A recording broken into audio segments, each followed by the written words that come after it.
Hey there, welcome back to another video. This time it is a review of the 2005 horror film House of Wax. Now, this is a remake of a age-old story called The Waxwork. There were other films that have been adapted based on the story, going all the way back, I believe, to the 1900s, or I think definitely there was a 1930s version. And then there is, of course, the version with Vincent Price called House of Wax. The 30s version, I believe, had a different title.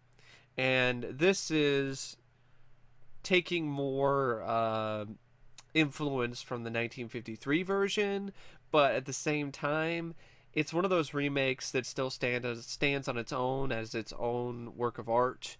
It's not copying the same structure or the same setup or the same architecture as the 1953 film or any of the other House of Wax adaptations. If anything, this is more akin to Tourist Trap, with its setting that takes place in a small town in the middle of nowhere, where everything is not what it seems. So yeah, it's more of a Tourist Trap remake than anything else. But even despite those elements, it still has enough going for it in terms of its originality that it doesn't seem like a complete and total rehash of Tourist Trap or of other films and storylines. I know a lot of critics have come out and said that it's generic, or it has all these different cliches, or it has copies all these different elements from other movies. I didn't quite see it the same way myself. I thought it had quite enough in terms of the screenplay that was different to me personally, that it felt like a original work of art, and it was quite the spectacle. I honestly really liked this film. I personally find this film to be incredibly underrated and overlooked. I don't really get the hate that this film got when it came out. I know a lot of it was because Paris Hilton was one of the stars, and it was heavily marketed as the Paris Hilton movie, where you get to see Paris Hilton die. And here's the thing. If you don't like Paris Hilton, isn't that a bonus? Oh, it's the movie where she dies. So if you don't like her, well, it's the movie where you get to see her get killed, so what's the problem? And as remakes go, this is right up there with some of the better remakes of this particular decade. With The Last House on the Left, Dawn of the Dead, and Hills Have Eyes. The 2000s honestly had quite a few solid remakes. Not quite as many great ones that are right up there on the list of best films, let alone best remakes, like the 80s, but still had a fair share of really solid remakes, unlike the decade that came after it, where there really wasn't much. And definitely the current decade we're in, where, you know, we haven't really seen a lot because this decade just started. But anyway, the film is directed by Jaume Collet-Serra, and this was his directorial debut, and it was an unbelievable debut. It was just a dazzling debut for a first-time director, because the visuals here are fantastic, the direction is dynamic and full of energy, and just all kinds of experience. You would not think for a second this is directed by a director who hasn't directed a film before. That's how great the direction is in this film. And definitely in sequences that rely on mood and atmosphere to really make them stand out. The sequences in the Waxwork Museum, the more harrowing and intense scenes, the sequences that are really trying to ramp up the creep factor and the eeriness of the setting, and even the action bits. The whole climax that takes place in the melting waxwork is just absolutely amazing, and is very well done and very well shot. And it's just one of those things where I cannot sing enough praises for his direction in this. It was absolutely spectacular, top notch, top of the line, and just mind blowing that it's from a first time director. It's written by Charles Belden, Chad Hayes, and Carrie Hayes. I think Charles Belden was uncredited. The screenplay, for me personally, is rather solid. There are some issues that entail some of the other characters that aren't really that strong, aren't really that interesting, and there are some other aspects that don't quite click. But overall, I thought it was a solid script. I definitely feel they did a good job with the two brothers that are at the centerpiece of the horror in the film. And I honestly really loved the dynamic between Carly and Nick. I honestly thought it was a different take on a relationship in this particular kind of film. Some people had looked at the brother and sister in this film as being incestuous. I didn't really see it that way. I didn't really think there was romantic chemistry between the two. That's just me personally. And I honestly love the fact that it was brother and sister who teamed up and were fighting the horror and trying to stay one step ahead of the evil and survive the night. I really like that dynamic. It was very different compared to the norm in these kind of films.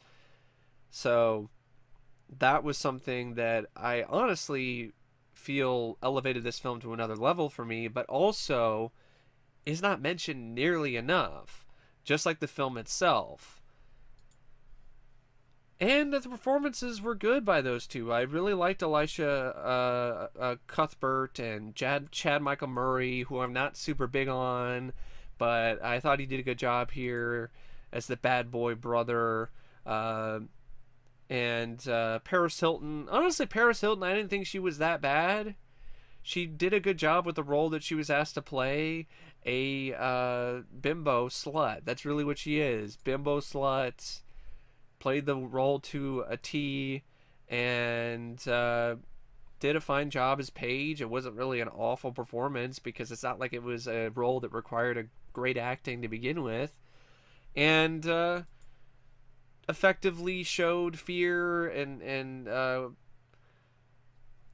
scared feelings when she's getting attacked or stalked by the killer in the end of the movie. Compared to her other work, this is Oscar worthy. And the other, like Jared Padalecki as Wade, I liked him in the little bit that he had here. He was the love interest for Elisha Cuthbert. His fate in this film is absolutely horrifying. Spoiler if you haven't seen the movie, but he gets drugged, paralyzed, put inside this chair, essentially tortured, covered in hot wax, turned into a living wax doll. There's a scene in this film where you see him just, the wax dummy of him just sitting there, I think at a piano. And you're thinking that, oh, it's just a wax doll that looks like him. But then you see his eyes move. And then one of his friends goes in and tries to help him and pulls the wax off his face and sees there's flesh underneath, and he just goes further and further and just starts digging into his face, and body parts kind of start to fall off, and it's just such a horrifying, just unnerving scene, and easily one of the most unnerving and just awful deaths I can think of, because you're just paralyzed. You're covered in this wax. You're probably in immense pain, but you can't say anything. You can't do anything. All you can do is move your eyes. It's like you're dead, but you're still kind of alive. It's just, oh, it's just so awful. And so yeah, he did a good job with that. I think it's Robert Ri'chard as Blake. I really wasn't. He was just, honestly, he was a jock character. Really wasn't much to him. And then there was the other guy. I think it was. Yeah. Trying to look at it, trying to see who the character is.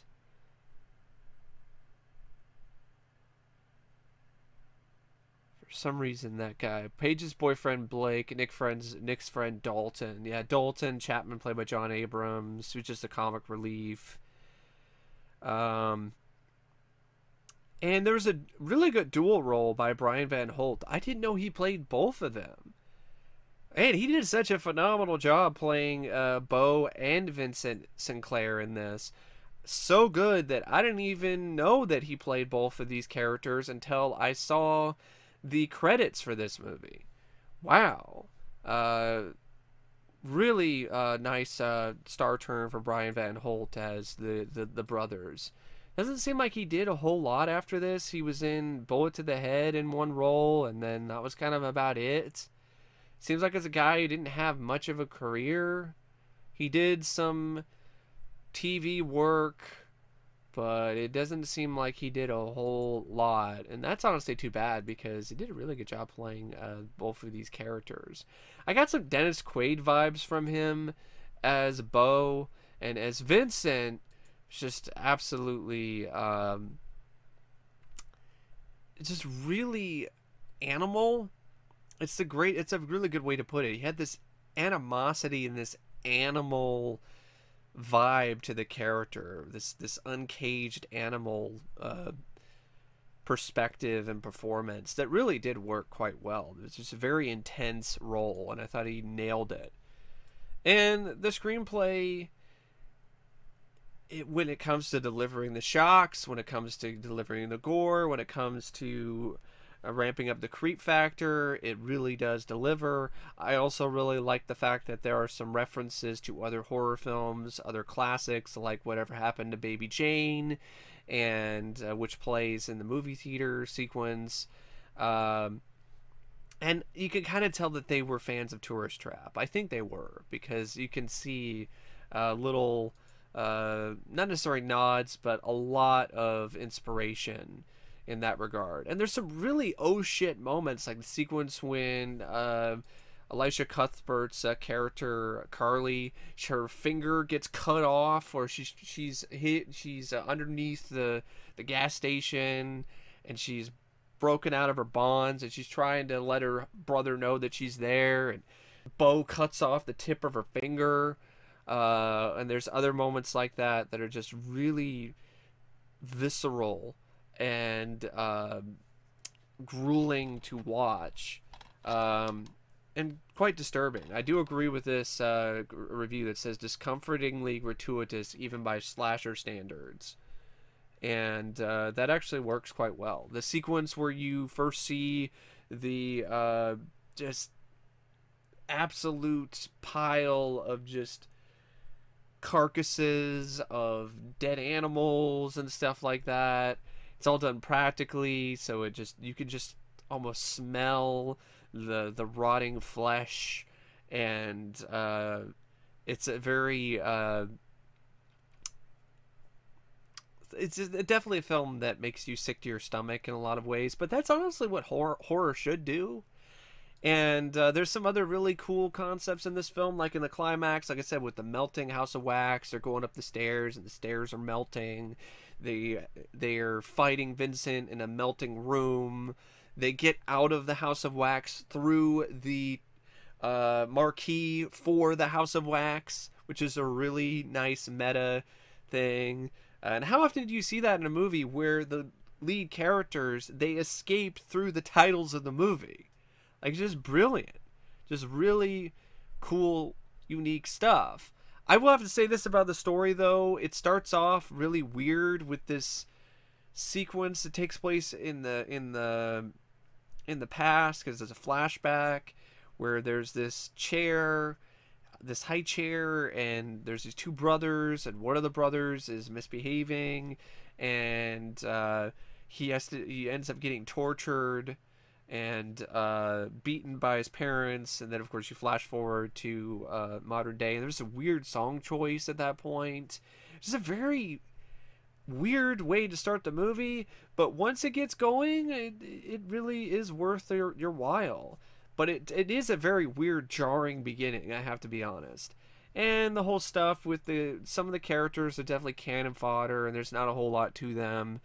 But once the kills start, once the mystery is revealed with the wax museum, then it really starts to pick up pace and intensity, and is honestly quite a thrilling and enjoyable horror film.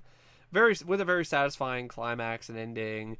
Bo and Vincent get their just desserts in a very satisfying way. And speaking of the script, I want to mention one more thing about it. Spoilers. It's revealed that they were Siamese twins. That they were once at one point attached to one another. And at the end of the film, there's a rather poignant scene where when they are sent to their death, when they fall through the melting floor of the House of Wax, they land on top of each other in the same way that they were born. So in death, they are connected to one another once again. I really like that touch. But yeah, another element to this film that I thought really worked very well was the score by Jon Abrahams.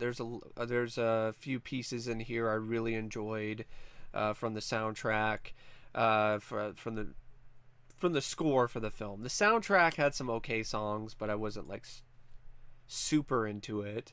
The cinematography by Stephen F. Windon is absolutely... I honestly thought it was quite beautiful at times, despite the fact that you're talking about a film that takes place in this rundown town in the middle of nowhere. I still felt that there was a haunting beauty to a lot of these shots, especially the sequences inside the House of Wax.